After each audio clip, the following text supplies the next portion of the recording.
Hey, everybody. It's me, Stephen Billings, here from Chasing Labels. And this is a new show that we're doing here called Movies Down Memory Lane. And this is the show where we kind of focus in on some of, our favorite artists, actors, directors in cinema history and kind of go through their filmography, celebrate them.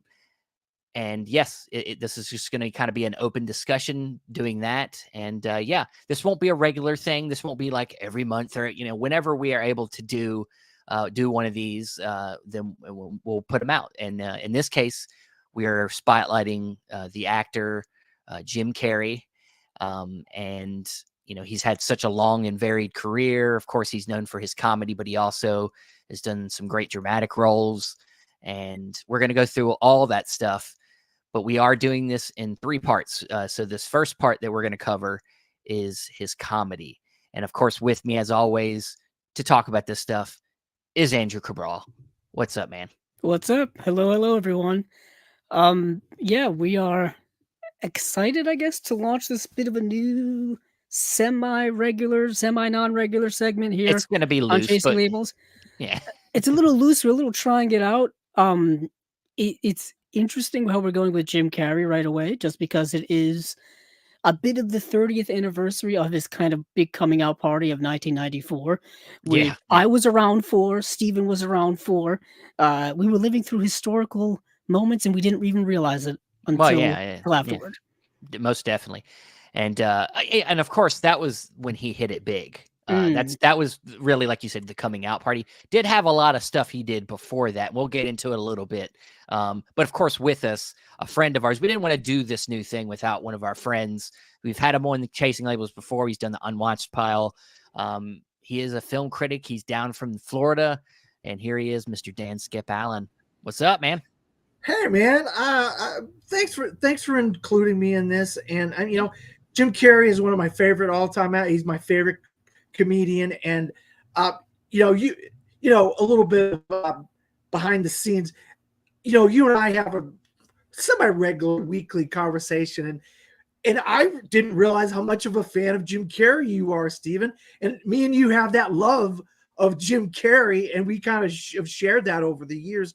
And obviously, I mean, how can you not love Jim Carrey? I mean, if anybody's out there trying to say that Jim Carrey's not, look, this guy's one of the greatest comedic minds in the history of comedy, stand-up comedy, movies, and so if we're gonna kind of deep dive into a actor, why not Jim Carrey to start it off with? It's the 30th anniversary of three of his greatest films.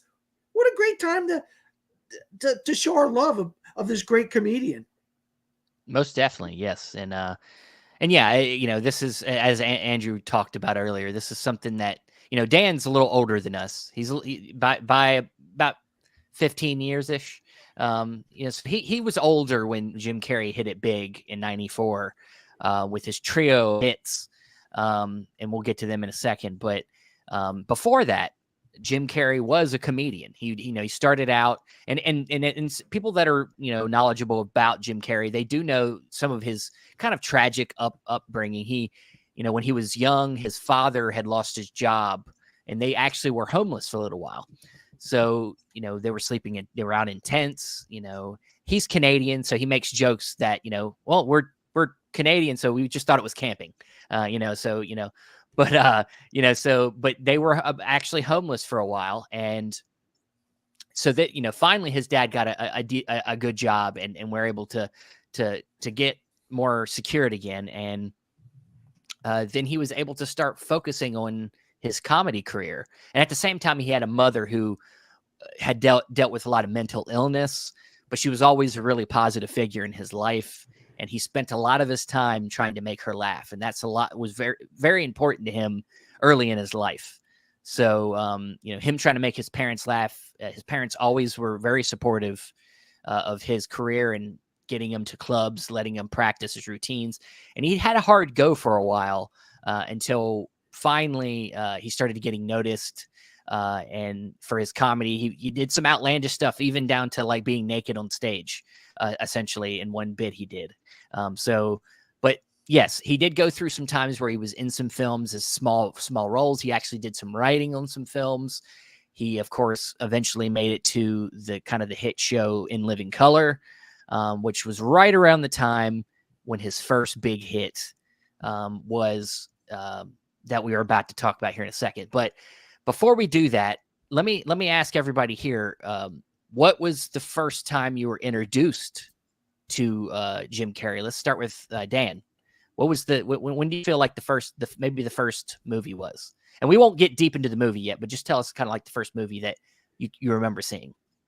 Well, I remember him as a crack addict trying to commit suicide in the Deadpool, which is a Dirty Harry sequel. And I was like, oh, okay.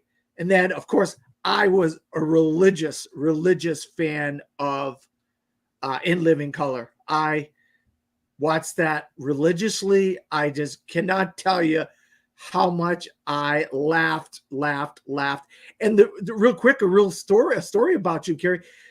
He was dealing with some of the problems with his parents and whatnot, and he ended up getting a tryout for Saturday Night Live.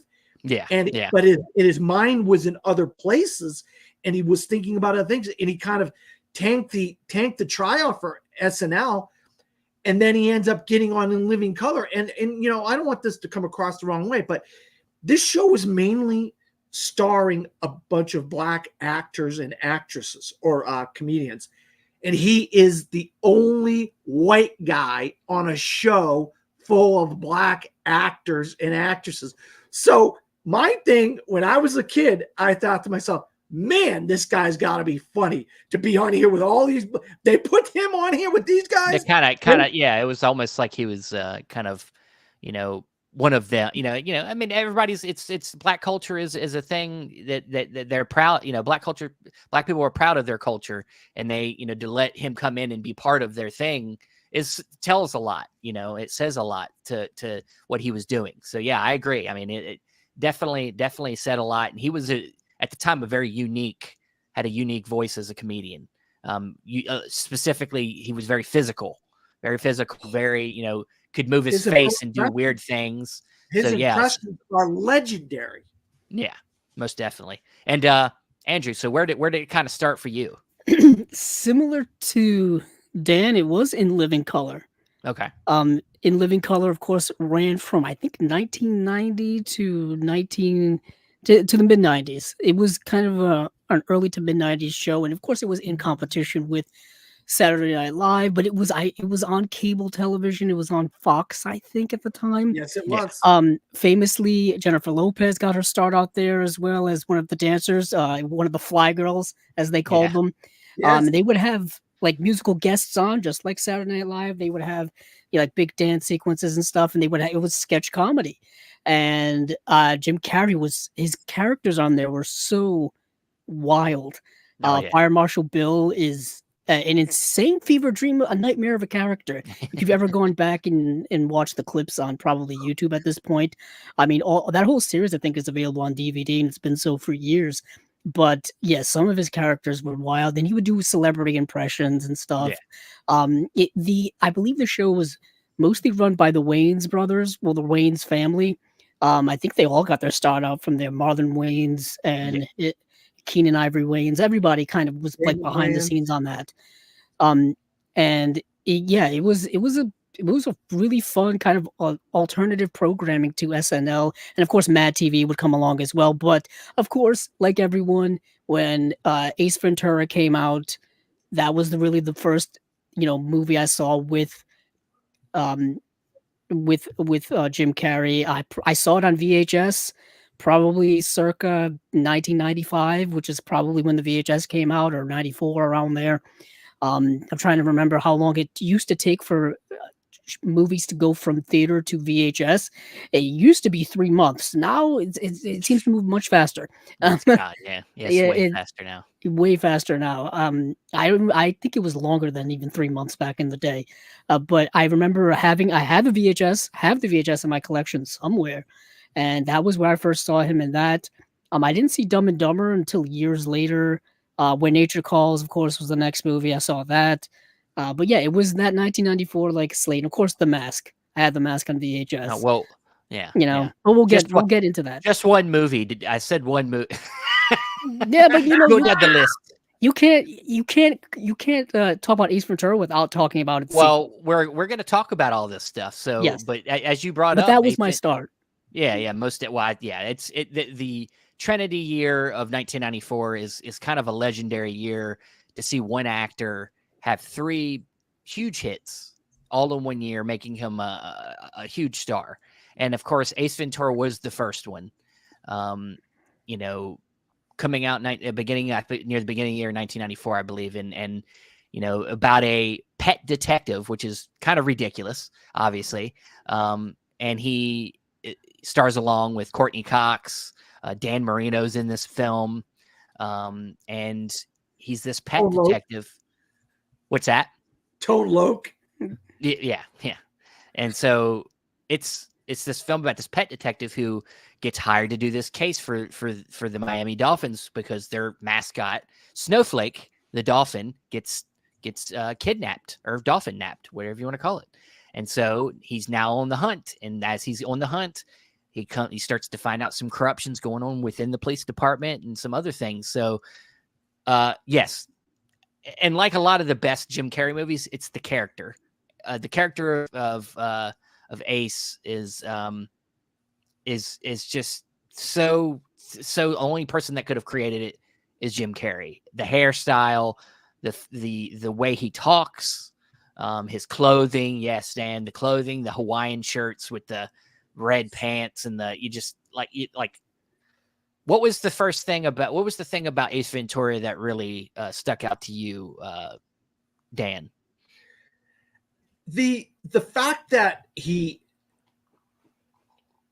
had these catchphrases that today that I use in my everyday vernacular, like a glove, you know, when I'm working, you know, I always use like a glove. There's so many catchphrases that I love from the Ace Ventura movies that I quote in my everyday. Now, of course, now that I need to say the catchphrases, you can't think of it. Yeah. You know, and that's one of the things about his movies, especially Ace Ventura. These catchphrases are so memorable, and of course, I can't remember them. But I just there's something about the character that just I gravitated toward. This outsider, but he had this love and affinity for animals, you know. And then I hated the Miami Dolphins, so this whole story involved the Miami Dolphins and stuff, and Ray Finkel, the kicker. And it's like this movie was right up my alley from the very get-go, you know what I mean? And it was like, oh my God. And as the years go on, after In Living Color, you start seeing his characters from In Living Color pop up in his movies, you know what I mean? Yeah. And this one had the crazy, the girl in the tutu, that one, that character. I forget the name of the character. Maybe one of you guys can come up with the name of that character. But that character, when he went to visit the insane asylum to visit the mother, or was it Ray Finkel or the mother of Ray Finkel or somebody? No, he was just there. They were there to get information on, because they knew that Ray Finkel had went to that place. Yeah, they went to go see his stuff. Like he had left a bunch of stuff behind. Yeah, and it was after the sequence where he went and visited his parents, and they just left his room exactly the way it was when Ray Finkel left. Yeah, and I'm just a Finkel fan. Just a Finkel fan. This is my Graceland.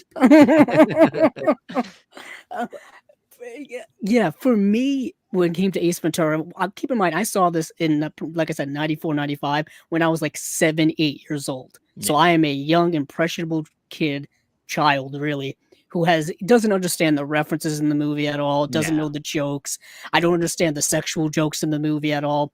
I'm just in it for the clown-like nature of Jim Carrey. Like, his faces, his wackiness, his dancing, when he walks into his apartment and summons all of his pet animals and they all start coming out of the woodworks. I mean, it's like, as a kid, you're like, oh man, I wish I was a pet detective. You know what I mean? I get to hang out with penguins coming out of my fridge, my freezer and stuff. I got all kinds of dogs running around and pet animals and whatnot. And and it was just a heck of a lot of fun. I mean, the humor in it, as sophomoric as it is, as ridiculous as it is still iconic in pop culture.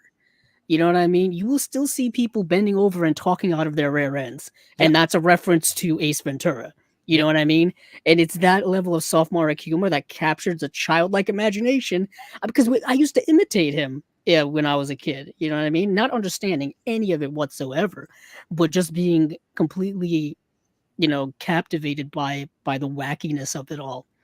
And of course, going back to it, there's a lot of nostalgia built in, but it's actually a fun, like, I would dare say this, a neo-noir detective story, but with with lots of comedy in it. Yeah.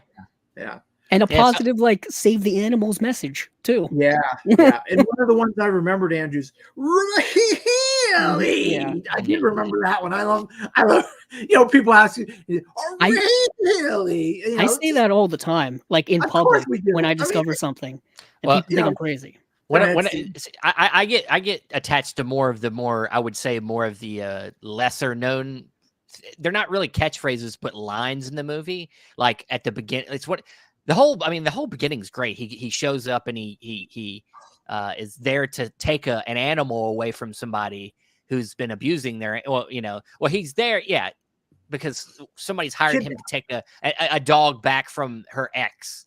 So, he kidnaps it and there's a big chase and everything like that. And it's all exciting. But there's near the beginning when he first,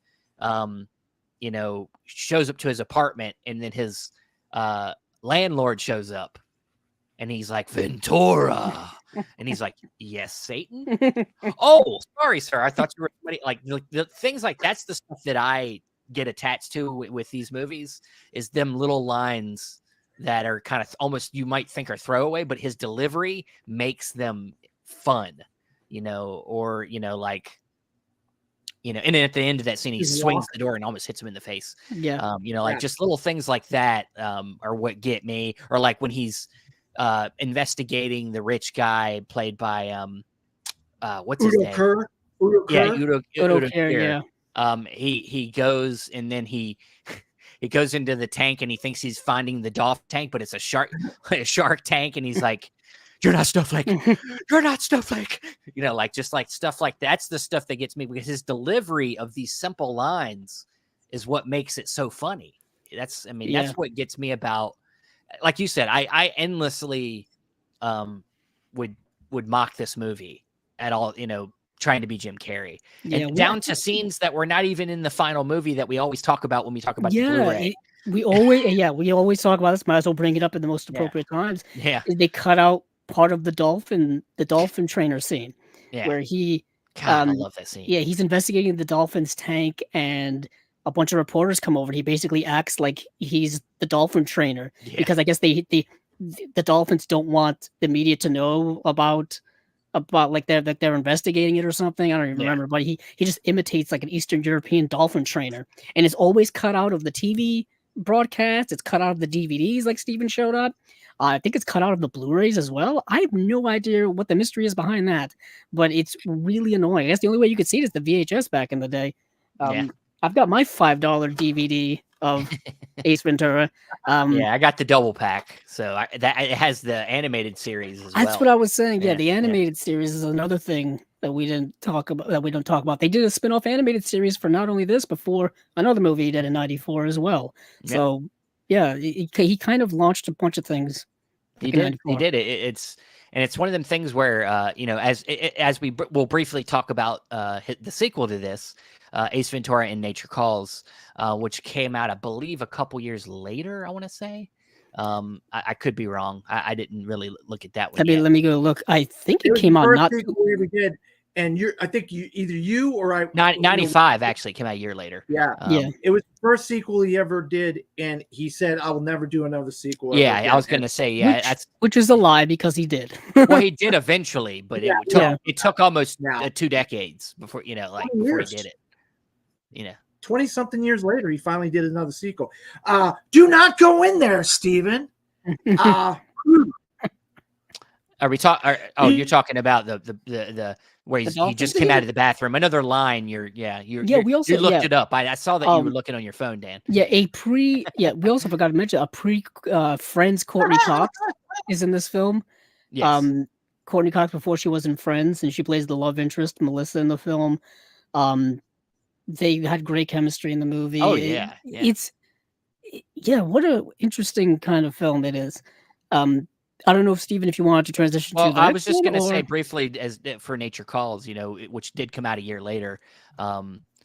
I personally defend the movie. Some people never hold it up to the original. I still really love that movie. I think, it's set in Africa, so it's set in with more bigger animals, more stuff there. Speaking of animals, there's a cat in the frame I with know Dan. what timing, what timing. I know, right? And I couldn't have planned it any better. I couldn't have planned it any better. Ace Ventura, Pet Detective. And look I got my there he is. My There's the real cat. Ace Ventura in real life, Dan, right there. My neighborhood cat decides to come in the house and come in here and sit on me.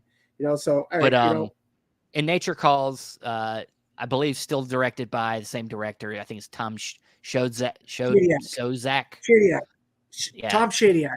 Yeah, they worked together quite a bit with Jim Carrey. Yeah, he did. He did a couple other movies. But Nature Calls, I really like. I quotable stuff in that as well for me. I watched both of the movies so much. I think I quote that movie more than I quote the first one. I think so. The whole snot scene where he snots on everybody in the tent. Chicago. Yeah. Chicago. or like Bumblebee Tuna. Bumblebee Tuna. And then he goes over to the guy and he's like, your balls are showing. Bumblebee Tuna. What? How could I not remember? Alrighty then. Yeah, I know. That's the most iconic one. Yeah. How could I not remember that? I don't. Yeah. So, Stephen, you want to talk about When Nature Calls? I guess since we're. I mean, briefly. We don't need to go deep into that one. I don't want to go deep into every. Yeah, I think that makes sense just for timing's sake. We're just saying that it is a sequel to a gigantic hit, and it was a movie that I think took things a little step further than the first film. Oh yeah, definitely. It was just wilder and campier and more over the top. The beginning was a reference to Cliffhanger. Yeah. The whole the Stallone film Cliffhanger, which I don't think came out right or at the same time, like maybe even a year before. Yeah, to put it into perspective. Well, just to put it into perspective, the first film, like Steven said, started off with him pretending to be a UPS guy trying to go steal this dog, and then the second film starts with him scaling a mountain. Yeah, and like the helicopter camera is pressing in on him. That's one. What's the line, Steve? No, that's the one. That's one that I reference a lot too. He's like, Ace, come down from there. It's just a raccoon. He's like, yeah, if you were me and I were you, I would use your body to get to the top. Get to the top. You can't stop me, whoever you are. Yeah. I was thinking even the line before that where he's like, you can put an eye out with that thing because the camera's like pressing in on it. If anything, he's kind of like breaking the fourth wall. And of course, at the time watching it, I didn't know what the fourth wall was. Yeah. On his way up the mountain, he like feeds a baby bird. It's with his own throw up. With his own vomit. So right away, the movie's 10 times more wild than the first one. Yeah. But as the whole thing goes with sequels, a lot of philosophy is, make it bigger, more exciting or whatever. But yeah, I've always liked When Nature Calls. Oh yeah, it was technically more success. It was twice as successful as the first movie financially. So it was successful, and they probably would have done more if he wanted to do more. But he, didn't want to do any more sequels. So I am actually very surprised on that. I'm very surprised he's never revisited that character in any way. Shocked. He hasn't been persuaded to go back to Ace Ventura. I mean, to be honest, out of the three, the Trinity, the Mask, you could definitely do more. But I think this would have been between this and Dumb and Dumber. It would easily. Ace Ventura should have been. Yeah, because Ace Ventura is like a character you can build a franchise around. You can build so much off of that. If this movie, if Ace Ventura came out within the last 10 years, we would see at least 3 movies by now. Yeah. You know what I mean? Maybe even more, maybe a spin-off TV series or whatever. Well, they tried. They tried doing other stuff, but yeah. it wasn't nearly as good. It was, to me, that scene with the clip reminded me of like Batman with Alice and Burt. It just looked like they turn the camera sideways and he's scaling a mountain, and you can see the CGI fake backdrop in the background and all this stuff. So I just was a little bit thrown off by some of the CGI in Nature Calls, and I go towards the first one. I mean, I love that he tried to get a relationship with Courtney Cox. I love how they had the whole story involving why the Dolphins didn't win the Super Bowl in '85 against the 49ers. I love his relationship with Tone Loc, and then Sean Young, which we all know she kind of was like Blade Runner and these films, that she's like the villain. She's the villain, and like that was such a different side of Sean Young to me. They're completely different films. Yeah, they're completely different movies. I mean, even location wise, one is like Miami, the other one is in like Africa. Yeah, like we're on the other side of the world. There's a lot of quotable parts. A lot of memorable scenes. For me, Steven, every single part of the movie is so memorable for me. There's a whole montage in there with the song "Secret Agent Man," which is burned into my brain forever. Oh yeah. I mean, there's the rhino sequence, which always freaks everybody out. God, the rhino sequence is amazing. You know what I mean? It's just, and of course, into my lexicon, it brought in the word guano, which I use nearly every day. Collect the whole set. I was saying that today. So where would you guys go? Would you go to like South America? Would you go to South America? I mean, there's a lot of nature and stuff. How about Australia? Australia. Yeah. Those are two places. If you're gonna do another Ace Ventura, Australia is so ripe for an Ace Ventura movie. Yeah. He'd had to go to Australia. Yeah. Back in the day, they could have really leaned in on like the alligator hunter, or maybe even had a maybe what's his name would have been the villain. The alligator hunter would have been the villain. Steve Irwin. Yeah, he's him. I know you're talking about. Talk about Paul Hogan. Yeah. Oh yeah, use him as like a villain or something. The two of them, acting off of each other would have been amazing. Yeah, maybe. But not only was, of course, these films, specifically Ace Ventura, the first Ace Ventura in '94 was a big deal. He wasn't done in '94. He then came up with this film, Mask, The Mask, which is based on a comic book, which, back then, of course, it was not, so widely known, I don't think, but yeah, it's definitely a comic book character. And but instead of initially this was actually pitched to be a horror film, but then they replaced and got Jim Carrey in there, and then it of course became a whole other thing. So yeah, The Mask is about this banker Stanley Ipkiss, who is kind of meandering guy. He's not very ambitious. He kind of wants to be more than he's willing to do. And then finally, a stunning woman comes into play, played by Cameron Diaz, who is a dancer at the Coco Bongo Club. So, yeah, she comes in one day and, is opening up a bank account, but really she's there to spy on him for her boyfriend, who is a criminal played by Peter Green. Dorian is his name. Dorian. And so then that happens. And then after a bad night, he suddenly spots this floating mask, or what he thinks is a dead person, floating in the river. And he jumps in after him, but it ends up being where he finds this ancient mask that's supposed to be the mask of Loki, as we know him in the Marvel movies, but the trickster, essentially in lore, it was his mask. And so he's the god of mischief. And so he puts this mask on and he becomes this hugely animated, crazy character that acts on he takes all his inhibitions out and he's essentially invincible. Yeah. He's like an invincible cartoon character come to life. Yes. So it's wildly fun. And of course, for the time, really fun, effects, and it works because he is a cartoon essentially.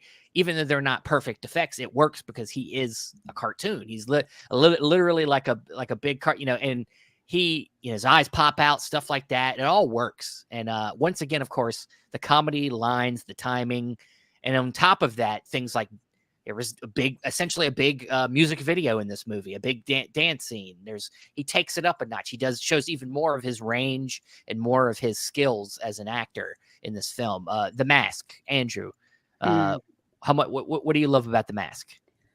Once again, seeing the movie at such a young age, it was the theatrics of it all, the wackiness of it all, like I said, the live action cartoonness of it all, and the way in which Jim Carrey is kind of a rubber man, and he can transport himself into a bunch of different things within the same movie. He goes from the loser Stanley Ipkiss to the overconfident mask character, very quickly, very suddenly.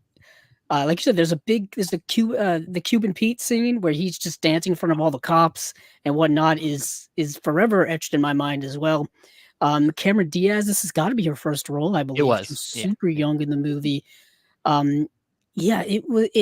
It's another film that's so unique. And like you said, Steven, it was actually, if you go back and know about the making of the movie, originally was concepted as a rated R horror film. Like this was supposed to be horrific and scary.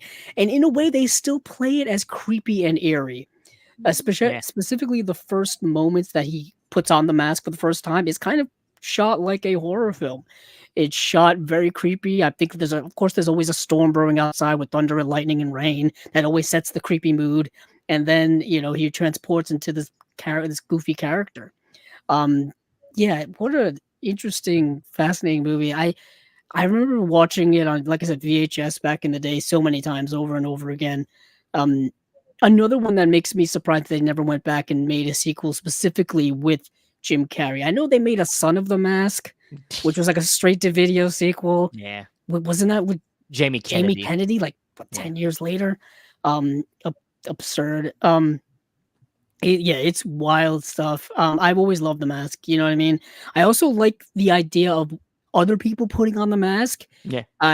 It brings out who they are as a person. So if you're an evil person, you're going to be an evil mask character, you know? That's kind of interesting.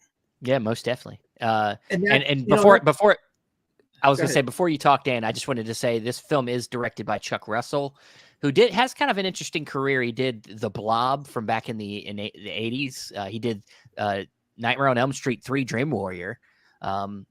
Then he did The Mask. He did a Racer with Arnold Schwarzenegger. He did The Scorpion King. Nice. So a very, very varied career for Chuck Russell. But Dan, how do you feel about The Mask? Going off of what Andrew said, when the mask goes on somebody else, like it went on Dorian. How ironic! His name was Dorian, and what did he end up being? Like this nasty character. The picture of Dorian Gray bring any Dorian Mask? I don't know. Character, an evil type of character? No, okay. That might be a little bit of a stretch. I don't know. All right, whatever. Okay. But the dog was funny when it went. The dog ended up getting the mask. And I just thought about that too. Jack Russell Terrier became this monstrous going after people. Because he was this little innocent kind of little dog where you can kick him and whatever, push him around. But then when he wore the mask, he became this vicious thing, So it takes your motivations and your what you are as a human and then accentuates them into something that you're not and tries to give you the confidence. And in Stanley Ipkiss's case, he was this kind of down on his luck guy, having a hard time. Like he gets thrown out of the club, guy drives by, gets water all over him. Like everything's going wrong for this guy. And you'll find that this is kind of the trend in a lot of Jim Carrey films going forward after this, where he's this kind of down on his luck type of character. And Jim Carrey really plays into that down on his luck, having a hard time, not doing good at work, having a hard time with the ladies. And of course, Cameron Diaz, this voluptuous, gorgeous woman. Like, wait a minute, what she likes him as the Mask. She doesn't like him as much as Stanley Ipkiss. even though they kind of she was using him as Stanley Ipkiss so they could possibly rob the bank that he worked at, you know? So, but then he was just like bigger than life character. And do you guys see any similarities in the animation with Who Framed Roger Rabbit in a way, in a kind of a character? Like, you know, Roger's this kind of slumpy rabbit, and then he falls in love with this kind of, Jessica, this gorgeous kind of, there was similarities there between Who Framed Roger Rabbit and The Mask in some ways. And Jim Carrey, I think, played up on those similarities a lot with the animation. And Warner Brothers, I'll tell you what, they put a lot of money into the animation they did, and it really paid off because this is one of those memorable characters. You think of the clothes and the things he wore when he was in the club and stuff like that. And, another great quote, smoking. You know what I mean? Smoking. That is one of those all-time quotes I love. See women walking, smoking. You know what I mean? But that's just me. Hey, what can I say? Yeah, such a 90s thing. Yeah, you're acting like an old man right now. You would never that's something like an old man would say, like smoking. I don't know. That's such a 90s phrase, I think. Yeah. It's like the 2000s. What's up? Yeah. Talk about something that's now dated. Yeah. Dan's like, I just used that today. I know. but yeah, The Mask is a very memorable, awesome, show. Really, to me, it even announced Jim Carrey even more to the world, I think, with this film because of how much he had to do in the film. A lot of heavy lifting, dancing, and just once again, just some of my favorite lines. Just like him in the park, and he like tries to get away, and he freezes in midair, and he's like, "It's like freeze," and he's like, and he like freezes. He's like, "But you taught me to freeze." Like, okay, unfreeze, and then he like falls to the ground, and tons of stuff like that. He's in the club, he gets shot, and he's like does the whole Western thing. And he's like, "You got me, partner." Yeah, so many references to there's certain references to classic movies, really. Yeah. I mean, the way he dresses, with that whole that whole suit and everything with the hat, with the feather and all that kind of stuff. Dick Tracy. It's like very like Dick Tracy-esque. It's like a zoot suit. I mean, it's something that people would wear decades upon decades ago and whatnot.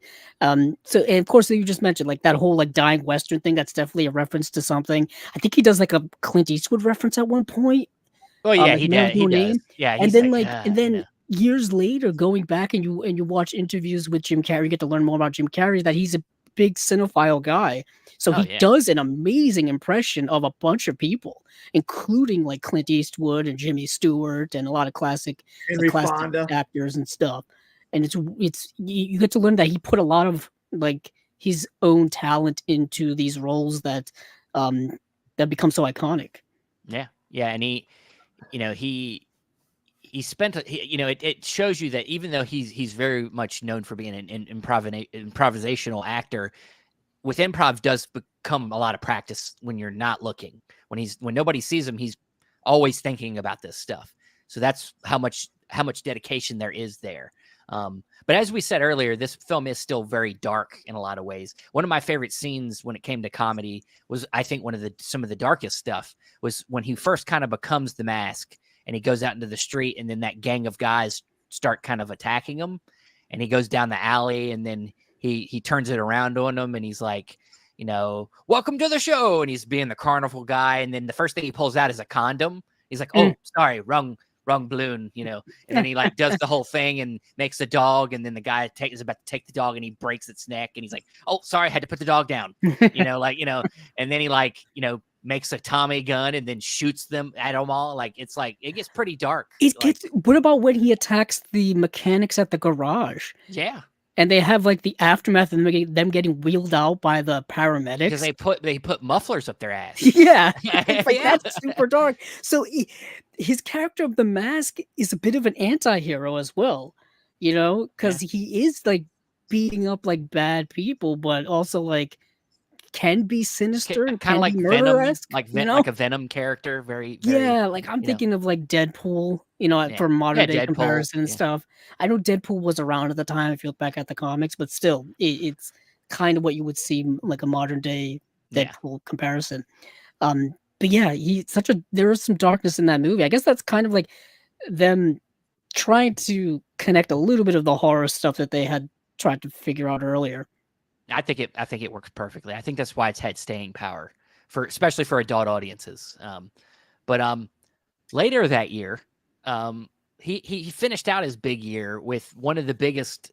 To me, it's one of them things. And me and Dan was messaging me after he watched this again, and he's like, "This movie gets dumber every time I watch it." And I'm like, "Yeah, That's the title. it's called Dumb and Dumber." What a title. I mean, it's definitely gonna keep being dumber every time you start discovering more and more of why. It's one of the movies you keep going back and you're like, oh, I see what he did there, and yeah, it's such a memorable film, not only with Jim Carrey, but of course, Jeff Daniels, who was known mostly for being a dramatic actor. But then in this role, really changed it up and became a comedian, and really became kind of what made this movie as successful as it was, because Jim Carrey needed somebody to play off of, and Jeff Daniels became just the perfect, person to to feed off of in this film. And to me, this is the one I think I watched the most as a kid. I don't know why. Maybe because it was so goofy, and Yeah. these were real people, but they were still just as goofy as these other two movies we've already talked about. With Lloyd Christmas and Harry Dunn is the two characters. And these are just two guys that are just kind of trying to get through life, working their jobs. One guy works as a pet groomer. Harry works as a pet groomer, and Lloyd is a limo driver. And so, he's at the beginning picks up a young woman who he ends up just, of course, falling in love with. Madly in love with stupidness. And I'm got so much to say. But Swan is her last name. I'm forgetting her first name. Mary Swanson. Mary Swanson. That's it. And so she leaves a briefcase that's intended as a drop off because of a kidnapping that's happened. Her husband's been kidnapped, but it's dropped off.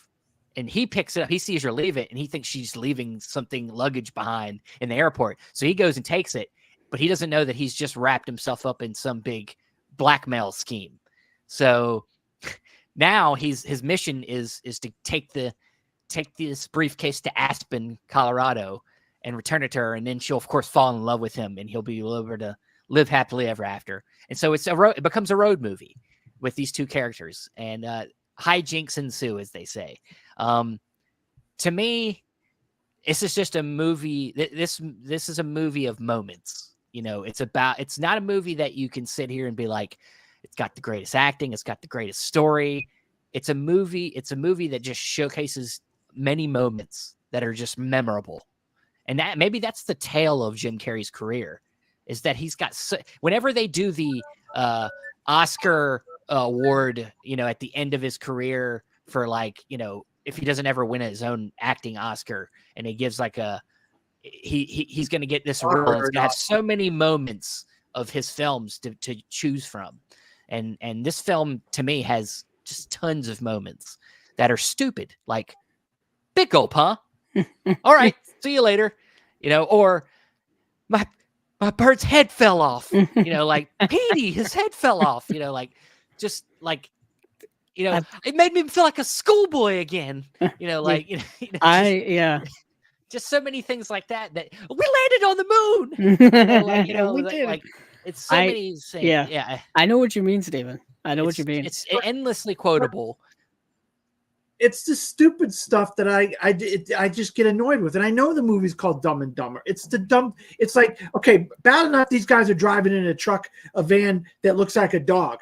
Like, you're driving around, like, you're doing all this stupid stuff, and you're making all these mistakes, and you're driving around in a van that looks like a dog. Like, Anybody can find you. And then, like in Moron, he trades in the van for a freaking scooter, and they're going up a mountain and they're freezing to death. It's like, yeah, it's comedy. Yeah. It's comedy, man. I mean, and then they get all the money and they do all this stupid stuff, and you know, and then they buy these dumbass suits that you know Nice. you might have worn at a wedding in 1970 or something. You know yeah, what I mean? The Wedding Singer or something. Nobody would have worn them suits in modern in the 90s, let alone today. You know, those are the ugliest, most ridiculous suits imaginable. You know, but the thing is, you remember them though. You know what I mean? Like they're memorable. Yeah, you know, like people wear them at their weddings today, or at like the kids who go to prom in high school. They'll wear them. Well, they you know what I mean? Things like that. Now they're doing the Jim Carrey Dumb and Dumber as like a wedding thing. Like that's the whole theme of your wedding is doing Dumb and Dumber as your theme of your wedding. You know what I mean? Stuff like that. You know, Lauren Holly, I liked her in this, but you know, she was kind of like the straight character to these two complete morons. But yeah, you know, and then the guys that are chasing them, that are going after the money. What's his? Oh, I forget this guy. He's a really good character actor, but he's like got a Boston accent. He's always in these movies. He plays Boston. Oh yeah, I believe it's Sean Penn's brother, right? No, that's Mike Starr. This is Mike Starr. They did look similar. So good. He's so good in this, and just he's like he befriends him, and he acts like he's their buddy, and he's like, "Am I really? These guys are real? Are these guys really this stupid? You know?" And some of the stupid. Well, no, stuff what he's thinking is these the guys that are the masterminds behind taking this money. Like, but then he finds out the truth that these guys are just like at the wrong place at the wrong time. That's like what his last thing he says. He takes a bite of the burger and deceased. Spoiler. Well, movie. He puts the rat poison in the burger. You know, it's like, and he kills this guy. It's like, well, that's the thing is a lot of what this to me. You look at this comedy as stupid. To me, I look at it as it's today's it was that at the time that day's version of the Three Stooges. Of course, the Farley brothers, the ones that directed this, they eventually made their own Three Stooges movie. Yeah. But that's what this was a homage to is that kind of comedy where it's slapstick. It's very coincidental. Like things happen and by coincidence for comedy purposes. Yeah, it's an old. I mean, even for '94, it was kind of an old school style of comedy that you saw in the 30s, 40s, 50s, whatever. You know what I mean? That physical comedy was certainly an aspect of it. For me, along with Steven, this is probably out of these three kind of launchpad films, this is the one I've rewatched the most throughout my life. Granted, I'm a little biased because I have a direct connection to it. The beginning parts of this movie were shot in Rhode Island. Peter and Bobby are from Rhode Island. They grew up literally one town away from me. Peter Farrelly we went to the same college. Obviously different times, but we're both alumnus from the same college. So like all the early scenes are all shot in Rhode Island, in Providence. The opening shot of this movie, it's the street sign that says Hope Street. I live a minute away from there. Nice. So it's literally like this movie hits so close to home. Everything in it is so like there's so many shots in it from Rhode Island. If you see the early scenes of also the movie Something About Mary, also shot in Rhode Island. So it's like all of those things are like really obvious to me. When they're driving over the highway, you see the big blue bug. That's a Rhode Island icon. So like that's in the movie as well, as they're driving out of town. But there's so many memorable moments, but you almost had to be there at the time to kind of really appreciate the comedy of it. You know what I mean? Because it can be rather dated in many aspects, but for me, it's so funny. You know, it's so many iconic lines. Cam Neely makes a cameo in the movie. He was a famous Boston Bruins player at the time, and like an icon for like forever. He's actually been running. He was running the Boston Bruins. I think he still is. And he made like Seabass. Yeah, kick his ass, Seabass. Yeah. I say that like every day. Kick his ass, Seabass. Yeah. And then he's hawked on my burger, man. Yeah. It's the end, like the end that really makes it kind of not that good. And I like the Farrelly brothers. Don't get me wrong. I love There's Something About Mary, and I like some of their other films. It's the end that really puts it over the top. Is like, no. These guys are complete morons. It's the end where they don't want to get on the bus with all the all the girls. women with the you want to be our oil boys. and then they're like, nah, we're good. And then they run down the bus and say, oh, you're going in the wrong direction. The town's Like actually that back way. that way. It's like, no, I can't do it with these guys. Well, I just that's cannot do well, it with thing these is, guys. I used to not like that scene either because I was young and I was like, of course, any young man would want to be on that bus with all those attractive women.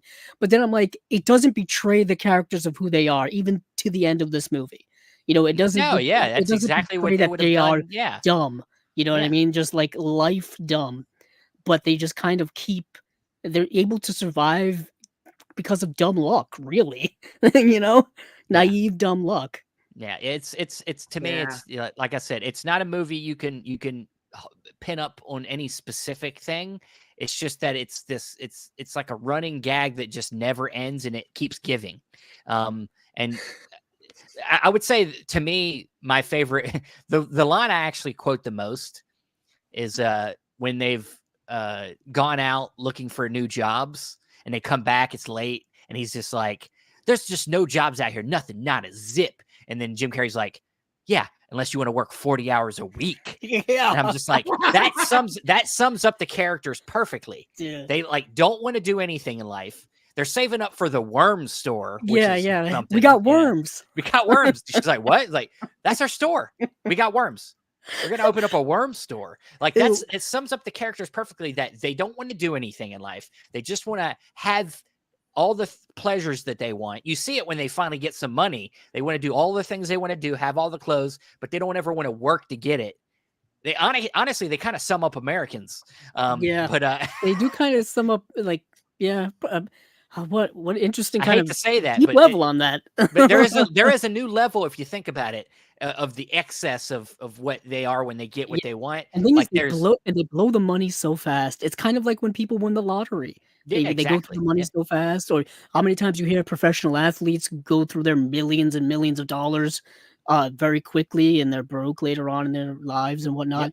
You see, there's a whole montage of them with the clothes and the cars, and they're just handing out money to the concierges and stuff like that. Tips, $100 tips. Yeah, there you go. There you go. Thank you, sir. There you go. Thank you, sir. Suitcase with IOUs. Oh yeah, we're gonna pay you back. Yeah, like you those get are $1 million back. Yeah, those are just as good. Yeah, just as good as money. Those are IOUs. Yeah, I love They it. shot you in the face. That was a risk we were willing to take. Oh man, I gotta watch that movie movie again.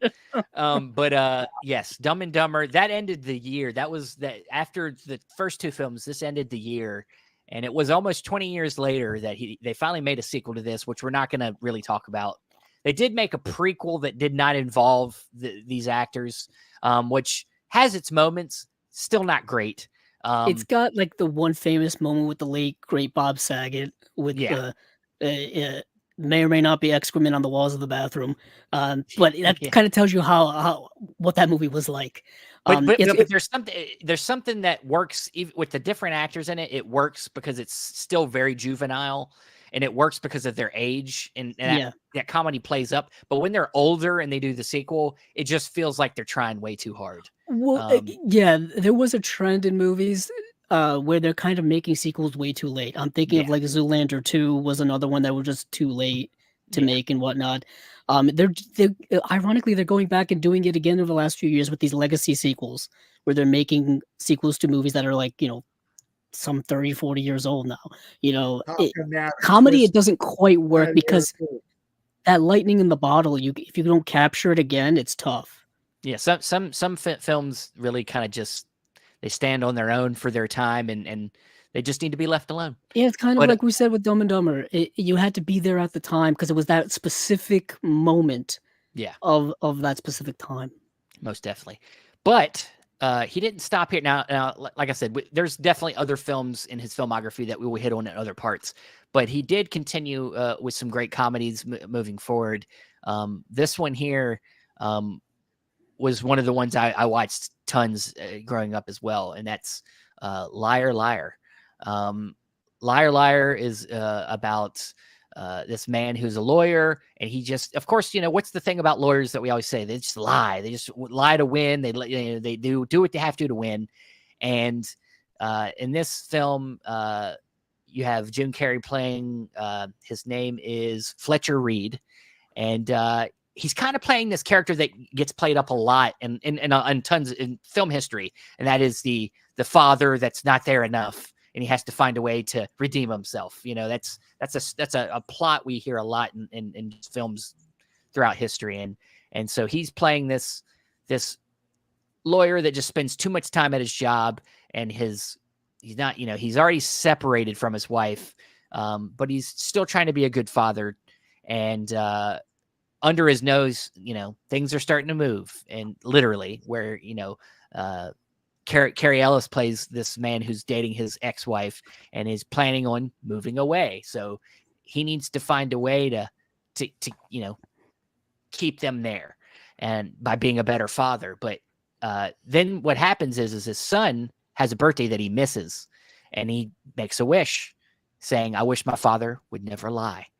And this sends Jim Carrey down in a big spiraling mess of craziness through the rest of the movie, where Jim Carrey himself said he was so exhausted after doing this movie, specifically in a scene where he smashes himself all over a bathroom, which he actually did in the scene, because he was just so fucking crazy for how much energy this movie took out of him, that he just did all this crazy stuff in this one scene for real. So yes, he spends the rest of the movie not being able to lie and trying to find ways around things, and, you know, being a lawyer and these people trying to make him lie to win cases. And like, it's hilarious. The pen is blue, guys. The goddamn pen is blue. What do you guys think of Liar Liar, Dan? I'll tell you what. I love, you know, no, I'm not a father, and I know you are a father, Stephen. But I love his relationship with his son. You know, that whole, you know, Maximilian. He comes up with this whole gag about this claw. This claw's coming to get you, and then Carrey Ellis tries to do the claw. The claw. Carrey Ellis, get the hell out of here, Carrey Ellis. Get the hell out of here, Carrey Ellis. You're a freaking moron. But the claw, that whole relationship he has with his son, he really, truly loves his son, but he also loves his job. And he convinces this woman, we don't know this at the time, but he convinces Meg Tilly that he can win her case, and he gives her all these reasons. But he doesn't realize that she's actually the bad person in the whole thing. But because he defends the bad guys a lot of the time. And then the whole I can't lie, and he finds a loophole in the contract, and that's how he ends up using his abilities. We don't need you to spoil the whole movie for people, Dan. No, but this is a 30-year-old movie. It doesn't matter. Some people might not have ever seen this movie. Right. All right. But God, Dan, we don't need the full rundown of the movie, Dan. I know, but what Dan was saying. I'm not trying to give you a full rundown. I'm just trying to tell you parts that I like about it. That I love how his character transitioned from this lawyer to this other character, this other person who really realized that I don't need lying to be a good person and a good father and do my job well. You know what I mean? That's what I was transitioning to. Well, it's about him gaining integrity. It's about gaining integrity. He was a person that didn't have integrity. Yeah.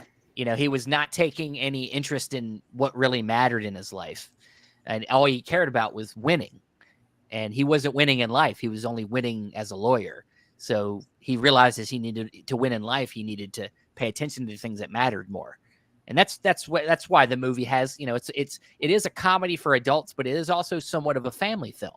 I think it works as a family film as well, which is why this time period had some of the best family films, I would say, because they knew the line. There was a line that you could toad between adult film, you know, something that adults liked and something that kids could still enjoy. And this was that, you know, things like this, Mrs. Doubtfire, you know, like these type of movies, or that's why they were so successful. But Andrew, please tell us what you think about Liar Liar. Yeah, Liar Liar was another film that I saw. Obviously, when did it come out? 99 or was it 2000? 97. I'm way off. Samsonite. I've got my Blu-ray copy here as well. Yeah. And yeah, Liar Liar was such an interesting movie because, like you said, Steven, it does have that family-ness flavor to it, and has a lot of iconic moments as well. It's Jim Carrey slowly starting to kind of, I guess, maybe flex out a little bit into more serious roles, kind of. I mean, after this, I think he would really get into more serious stuff. Yeah. But this was kind of like you said, kind of towed the line between back and forth. It's got a serious message of this guy trying to be a better father, trying to be a better person, and in doing so, granted he is forced kind of by the universe, and we never really figure out why all of a sudden he can't lie, but he just all of a sudden can no longer lie, and he's got this.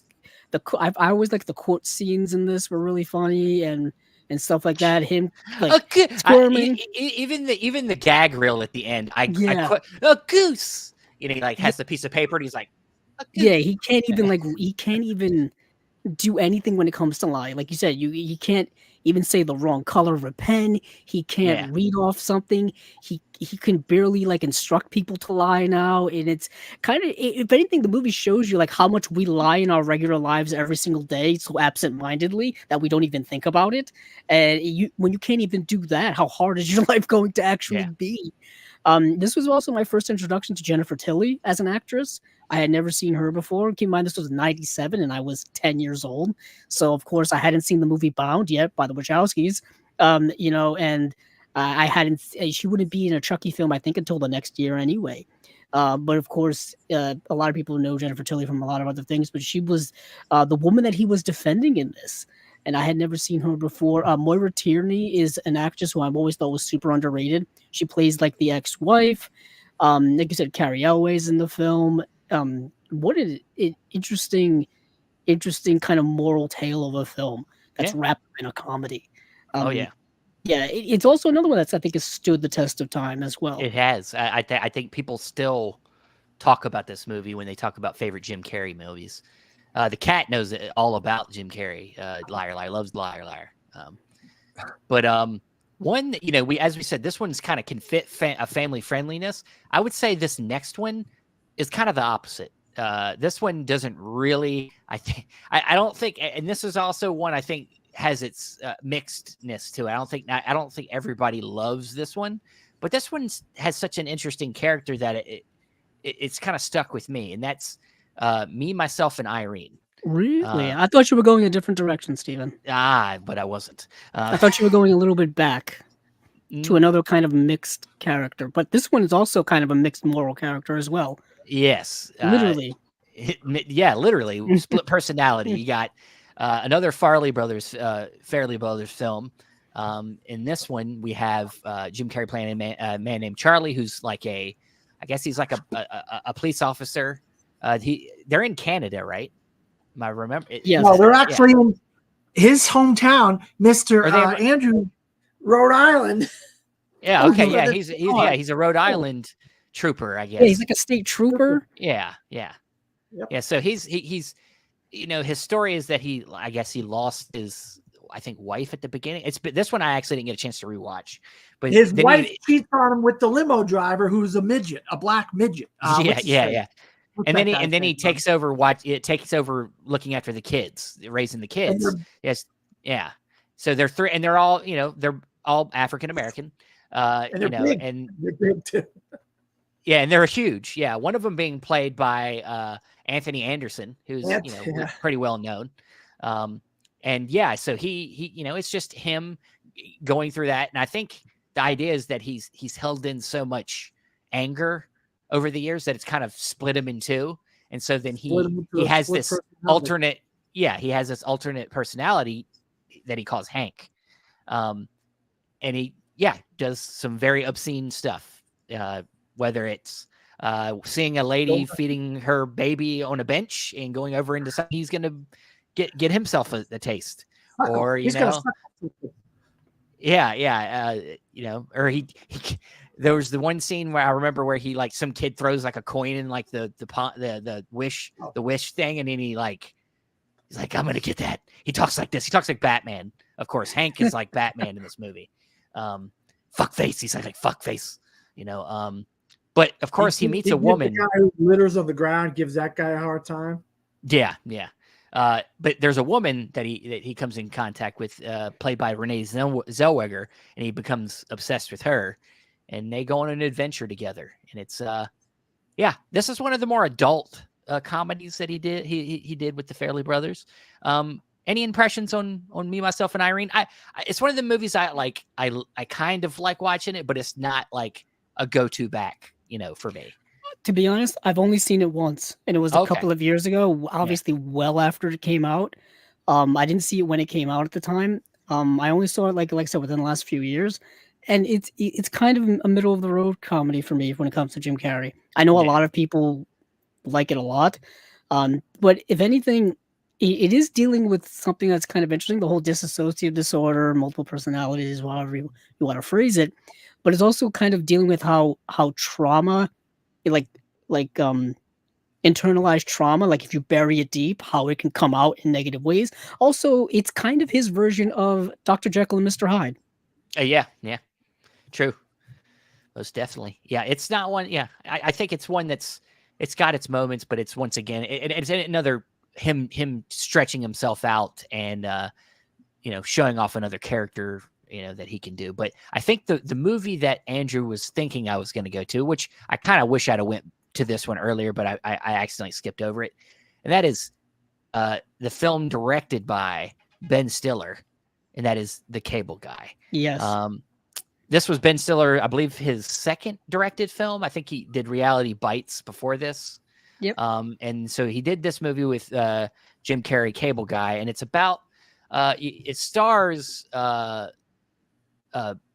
Matthew Broderick. Right. All right, Dan. I was going to say it. Calm down.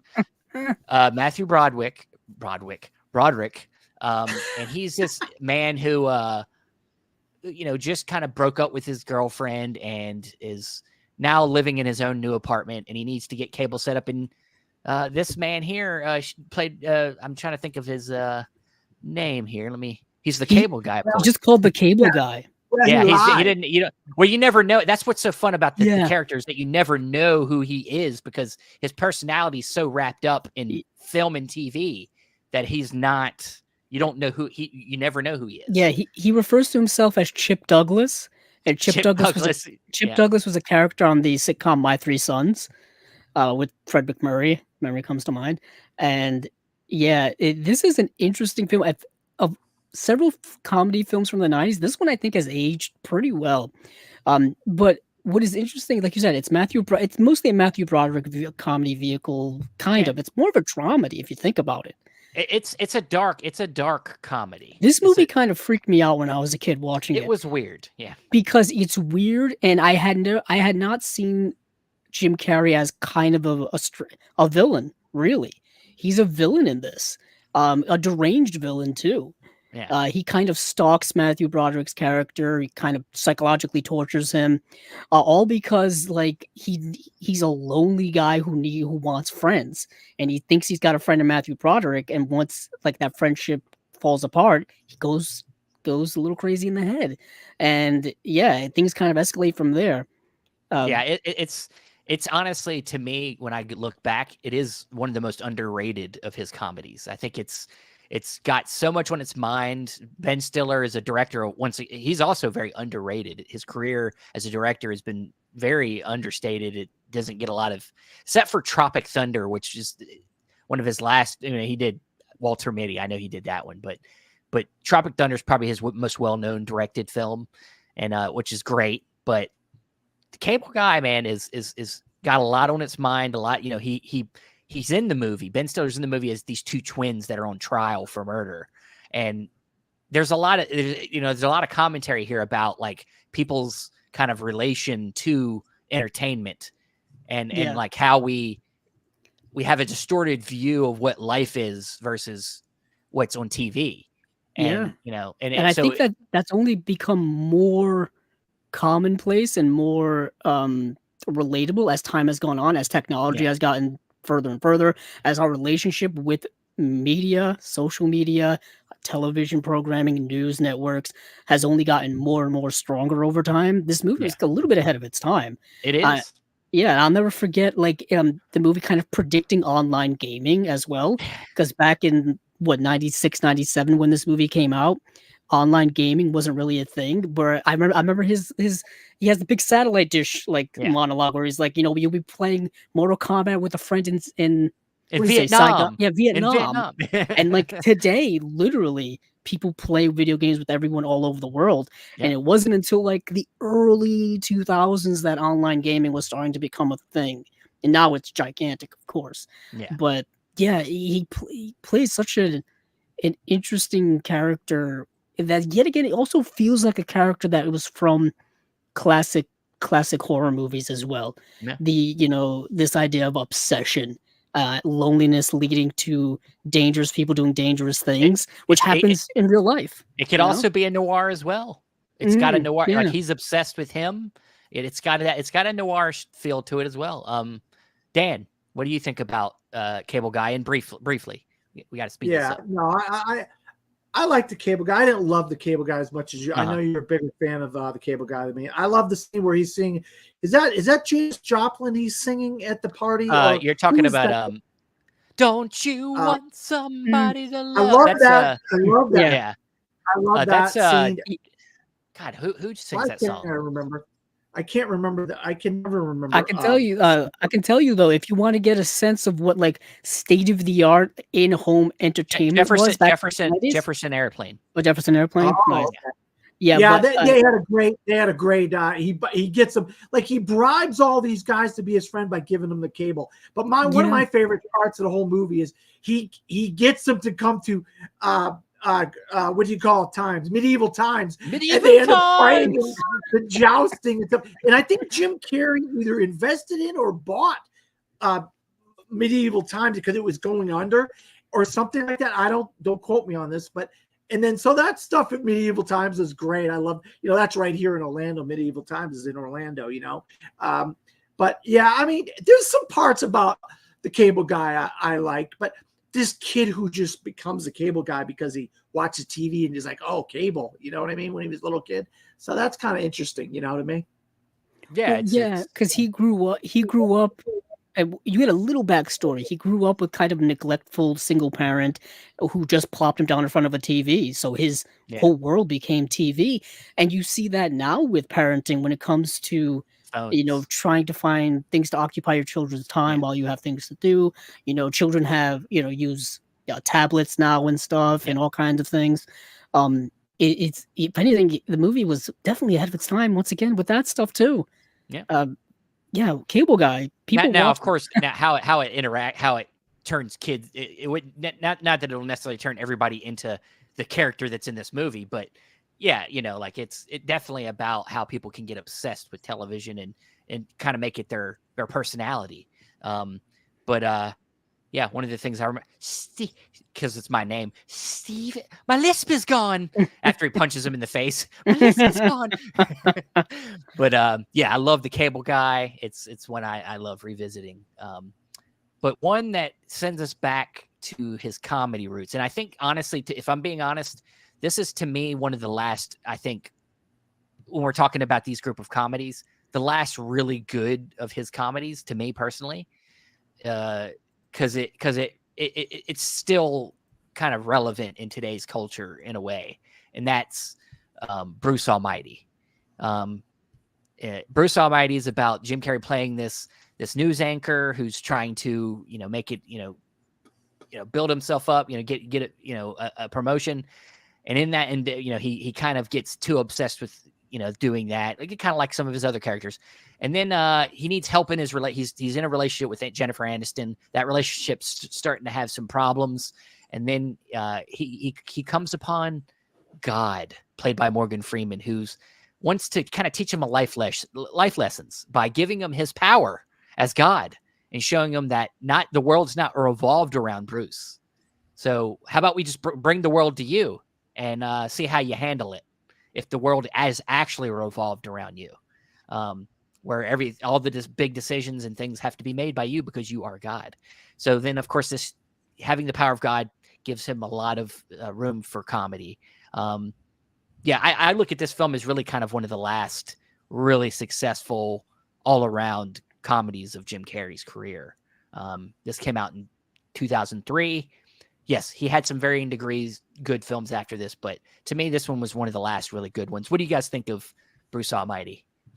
Yeah, I want I'll tell you right now, this really resonated with me a lot because of this guy. He's working hard. He's trying to be a guy, and then this job that he's worked so hard. He's doing these stupid giant cookie, goes stand by the waterfall. That's the way the cookie crumbles. That's the way the cookie crumbles. The Niagara Falls and all this stuff. Do these dumbass stories, and yet he thinks he's going to get the promotion to the job that he feels like he earned, and then for whatever reason they give the promotions to some other guy. Evan Baxter, Backstabber. Evan Backstabber, played by Steve Carell, which there's a sequel to this starring him later on, but we won't get into because when I talk about Steve Carell, we're talking about Jim Carrey. But I just like this kind of, once again, this whole down on his luck kind of guy. I love these. Jim Carrey just seems to fall into these roles so perfect, like they were written for him. And I loved his relationship with Morgan Freeman in this. And then, I thought the back and forth between them guys and stuff. And then when he does get the power of God, going back to the mask, he doing some crazy stuff. There's actually an alley scene again. There's another alley. There's another alley scene. This time a monkey comes out of a guy's butt. He doesn't deal with traffic. He just splits the traffic and goes down. And they play a song, one of my favorite songs of the time from Tonic. You're a god and I. Classic. Yeah, I know. Yeah, I don't think that was Tonic. Is that Gin Blossoms? I think that's Vertical Horizon. Is it they're all the same. Yeah, at the time we didn't really care. To be straight. Vertical Horizons. They're all the same. I just love. I mean, it's one of my favorite of his. Bruce Almighty. I really love. I love this one a lot. Most definitely. Andrew, what did you think of Bruce Almighty? Well, this was probably. I think this was the first Jim Carrey film I saw in the theater because this would have been 2003. I would have been 16. I think I've had this DVD probably since it came out in like 2004. You know what I mean? And I've had it in my collection ever since. Probably one of the earliest DVDs I ever had. It's a movie that you're right, Steven. It was kind of Jim Carrey going back to some comedy after doing, a bit of drama, really flexing his dramatic muscles, and then kind of going back to his roots a bit. I really like it. The whole concept of like, what happens if I get the powers of a god or the god, or that god? What would happen? Would it be too much? Would I be able to do everything I wanted? And after that, after I get everything I want, what more is there? You know what I mean? I do like the relationship with Jennifer Aniston. There's a cute dog in the film that he's trying to potty train. That's always fun. Like you said, the whole Bruce Almighty, the idea of getting the powers of God, the early parts of the film where he is kind of that lovable loser guy, when he's doing the Niagara Falls thing and he finds out he doesn't get the job and he has to interview that poor old lady. He just starts comparing her to the old lady from the Titanic. It's kind of comedy gold. And this was another one that also had the blooper reel at the end as well in the credits. A lot of 2000s comedies, 90s and 2000s comedies had those for some reason. It's kind of a lost art now. They really don't do them. They should bring them back. But I've always loved Bruce Almighty. It's awesome. Yeah. And as Dan alluded to, Evan Almighty is a sequel that spins off the character of Evan Baxter, and he becomes Noah. And builds an ark. Yeah, so that's a whole other movie. But the last two we'll run through real fast. The next couple comedies he tackles here. In 2005 he does Fun with Dick and Jane, and then in 2008 he does Yes Man. Which are Yes Man, I would say to me kind of is a little bit throwaway. I feel like it's like Liar Liar 2.0. It's a repeat of Liar Liar. It's very, very similar premise of a guy who now is challenging himself to say yes to everything. And it's got a good message. Once again, it's a good message type of movie to try to take life and go after things you want and say yes to everything. So I mean, it's different yet same. To me, that one has Zooey Deschanel as kind of the love interest in it. Bradley Cooper's, of course, in it as well. Yeah, another one where you didn't realize that one of a big name actor from today. Was in one of the movies from No, 20 he was years. also in like Wedding Wedding Crashers, you Yeah, know, yeah. and kind of pops up. He was doing early comedies, you know, popping into things, but that one's okay. Anything I you love want to say Terrence about yet? Stamp, though. I love Terrence Stamp as the guy, the yes man. He convinces him to join the yes crowd and all that. Then he marries Yeah, then he dates a Muslim woman, and then he gets flying lessons and some of the crazy stuff he gets into. And the one guy, he gives all the bum all his money and stuff, and he gets stranded on the street. But of course, that's how he meets Zoe Deschanel and stuff like yeah. that. So there's contrivances in Yes Man, but Dick and Jane, once again, kind of like the housing market crash, you know, that kind of thing. You know, people lose their jobs, they lose everything because of the stock market crash, you know. So that kind of was more of a it people could relate to that happening because a lot of that was going on at the time. So he kind of played in off of that, the stock market crash. Yeah, but I mean, Yes Man's okay, but it is really a kind of Liar 2.0 in a lot of ways. You know, you're right about that, Yeah. Steve. Andrew, what do you think of these Well, last two here? Fun with Dick and Jane, I think, is somewhat underrated. I think it's to a be little honest, bit underrated. Yeah. I've only seen it once, but it's an interesting film. It's kind of his version of like a Bonnie and Clyde or the Honeymoon Killers or um, uh, Gun Crazy, something like that, where you've got this couple who've lost all their money and they decide to become criminals and like rob for a living. You know, Yeah. they just decide to do that. I think Tia Leone is in the film, and she's always been an actress I really like. She's really good in it. Yeah, it's kind of somewhat forgettable, but I think it should be a little bit more remembered. But it was done in the literally 2005, right in the mid 2000s, so it's kind of gets lost in a lot of his stuff at the time. Really, I think post some of his serious work, I think a lot of that stuff gets lost a little bit. I'm thinking of like stuff we're going to talk about in other episodes, but um, yeah, I think this is one that just kind of gets lost in the middle of all that stuff. It does. I do believe. I mean, like this was around a couple of his heavy dramas were right around this time, and I think people were focusing on films a lot more. But I agree with you. Fun with Dick and Jane, though not one of my top tier, I would say it's definitely still one of the better of his films and his comedies, because it's yeah, and I think Yes Man maybe his last great starring comedy. You think? I'm looking at his filmography now. I think it's Bruce Almighty, But personally. I mean, like, I'm just looking like after, like, there's Yes Man, and then the stuff after it is not. No, not with that. not with comedies. But I think, and also the stuff that he was in after that, he would have like smaller roles, cameo appearances. Like Anchorman 2, he shows up in like one scene. Yeah, you know what I mean? It doesn't count. really count. Yeah. So yeah, you could debate this all day, but I believe Bruce Almighty was his last real great comedy role, personally for me. That was top tier. Back on what he had already done for many years with Fun with Dick and Jane and Yes Man. You know, they're just kind of cookie cutters of what he had already done previously. So kind of. But I do like him and